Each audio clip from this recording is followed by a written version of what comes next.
जर पळायला लागल्या तर मला आवाज द्यायचा म्हणले एकदा, मी लवकर येईल आणि ते असं असणाऱ्या पिंड मी हातामध्ये घेऊन मग तुला पुढे जायचं ते बघा. ते म्हणले ऐका, जर सूर्यास्त होऊ लागला तर मी तुम्हाला आवाज सुद्धा देणार नाही, मी तुम्हाला विचारणार सुद्धा नाही.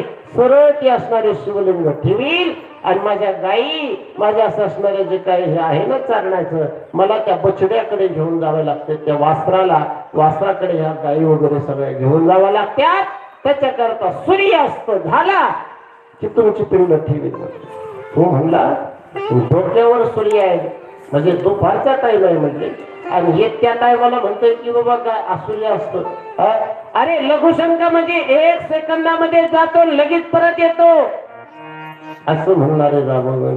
गणपती बाप्पा म्हणतात बरं जा म्हटले काही अडचण नाही, पण माझे नियम तुम्हाला सांगितलं म्हटले आहे की नाही. इकडे रावण जातोय, आता समुद्र पोटामध्ये होता महाराज, तो समुद्र असा असणारा पोटातून त्या ठिकाणी काय करायचा बाहेर काढायचा. आणि महाराज जसं लघुशंकेला रावण गेला, दोपरच्या टायमाला गेलेला रावण सूर्यास्तापर्यंत त्या ठिकाणी उभा राहिला.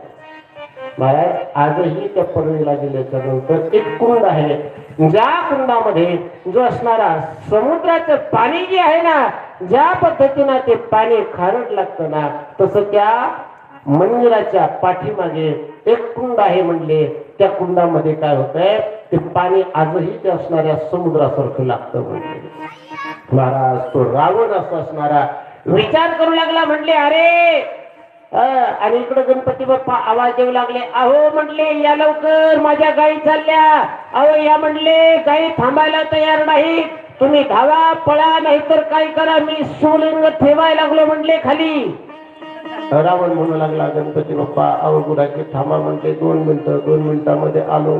गणपती बाप्पा म्हणले ठेवलं बरं. रावण म्हणायचा थांबा, गणपती बाप्पा म्हणायचे ठेवणार, आणि ठेवणार म्हणता म्हणता म्हणता गणपती बाप्पाने शिवलिंग ठेवलं आणि रावण जसा पळत आला आणि गणपती बाप्पाने शिवलिंग खाली ठेवलं. महाराज मग शिवलिंगाला किती उचलू लागले रावण, शिवलिंग त्या ठिकाणाहून यायला तयार नाही.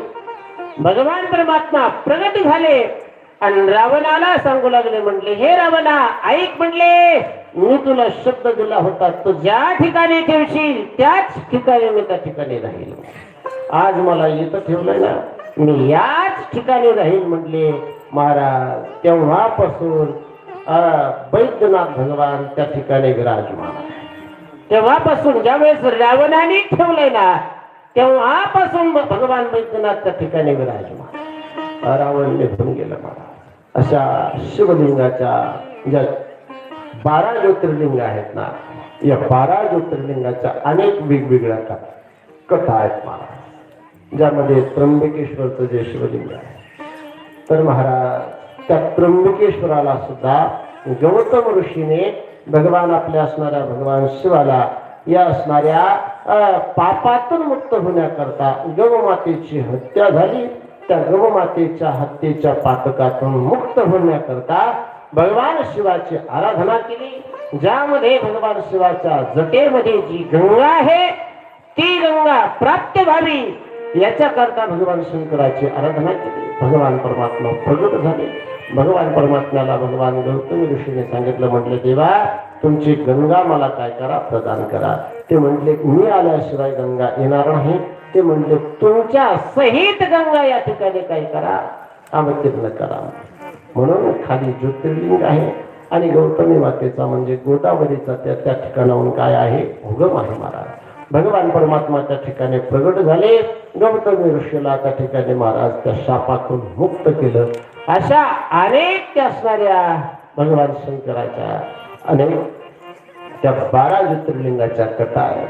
तर 12 ज्योतिर्लिंगाच्या कथा आपल्याला श्रवण करण्याकरता टाइम नाही, पण एक बार भजन करू, त्या 12 ज्योतिर्लिंगाचं आपण स्मरण करू. जेवढ्या आपल्या टाइमाच्या आतमध्ये कथा करता येतील तेवढ्या कथेचं आपण श्रवण करू. श्री शिवाय नमः.